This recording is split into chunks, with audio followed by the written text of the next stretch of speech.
মুখার্জি মায়ের কিচেনে আমি আরও একটা নতুন রেসিপি নিয়ে চলে এসেছি। লক্ষ্মী পুজো স্পেশাল মুড়ির মোয়া কিভাবে বানাবো সেটা দেখাবো।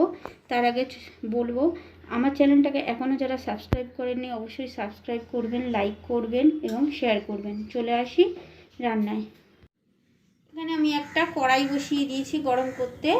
কড়াইটা একটু গরম হয়ে আসলে তাতে আমি এই যে মুড়ি নিয়েছি, এখানে আমি 200 গ্রাম মুড়ি নিয়েছি, মুড়িটা দিয়ে দেবো। মুড়িটা দিয়ে মিডিয়াম আঁচে গ্যাসটা রেখে নেড়ে মানে হালকা একদম ভেজে নেবো মুড়িটা। মুড়িটা ভেজে নিলে মুড়ি বেশ মচমচে হয়ে যাবে।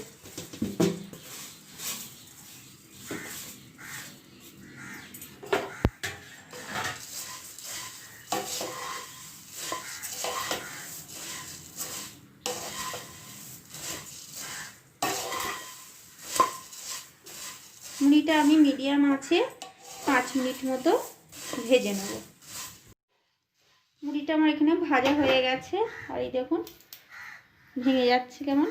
আর আমি এবার নামিয়ে নেব।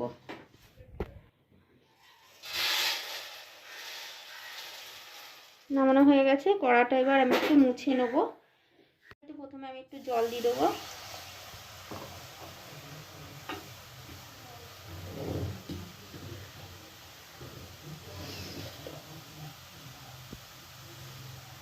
এখানে আমি গুড় দিয়ে দিলাম।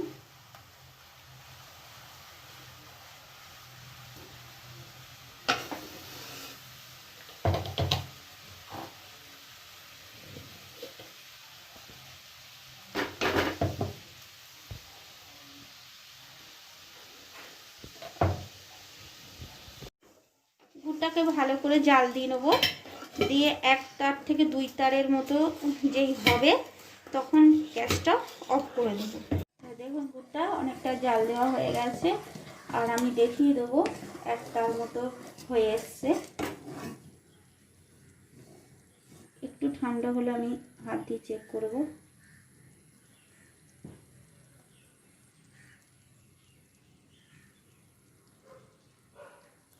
দেখুন 1 তারের মতো হচ্ছে, আর একটু জাল দিতে হবে। দেখুন এখানে আমার গুড়টা জাল দেওয়া হয়ে গেছে। এবার আমি দেখিয়ে দেবো।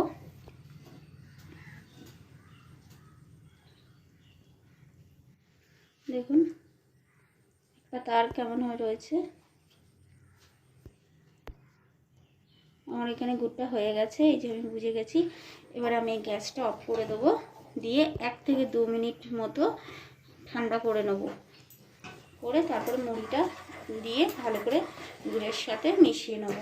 কিন্তু বেশি ঠান্ডা করা যাবে না, একটু গরম অবস্থাতেই মুড়িটা দিতে হবে, না হলে মানে একটা পাক আসবে না নাড়ু করা।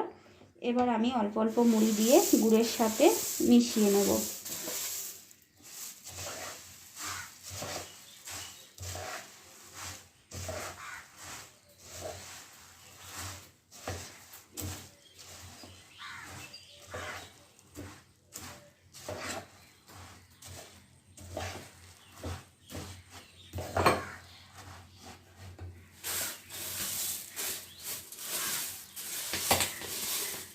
আমি সব মুড়িটা এবার দিয়ে দিলাম।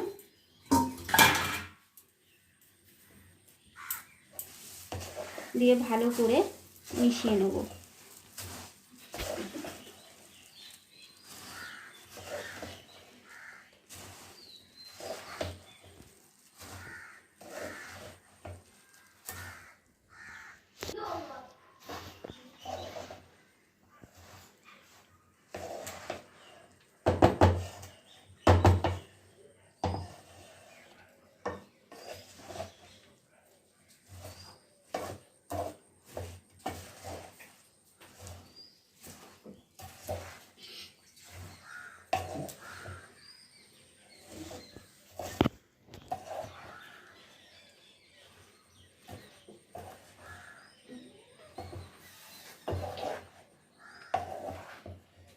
দেখুন ভালো করে মেশানো হয়ে গেছে।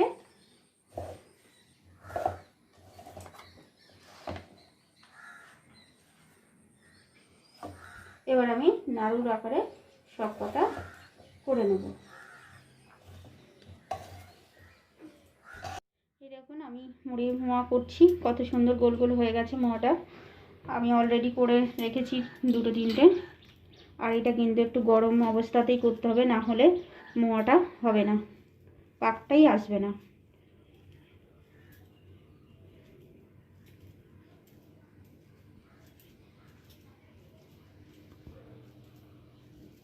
আর চেপে চেপে মোয়ার শেপে করে নিতে হবে।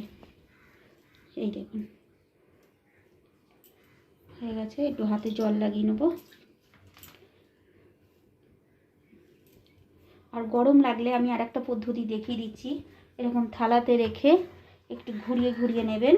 যদি হাতে গরম লাগে দেখবেন যাতে হাতে ছ্যাঁকা না লেগে যায়, তারপরে এরকম করে হাতে চেপে নেবেন, নিয়ে গোল গোল আকারে করে নেবেন। আর বারবার বলছি কিন্তু মুড়িটা কিন্তু ঠান্ডা করতে দেওয়া যাবে না, ঠান্ডা হলে কিন্তু আর এই পাকটা আসবে না। আমি এইভাবে সব কটা মুড়ির মোয়া করে নেব। আমি আর একটা দেখিয়ে দিচ্ছি।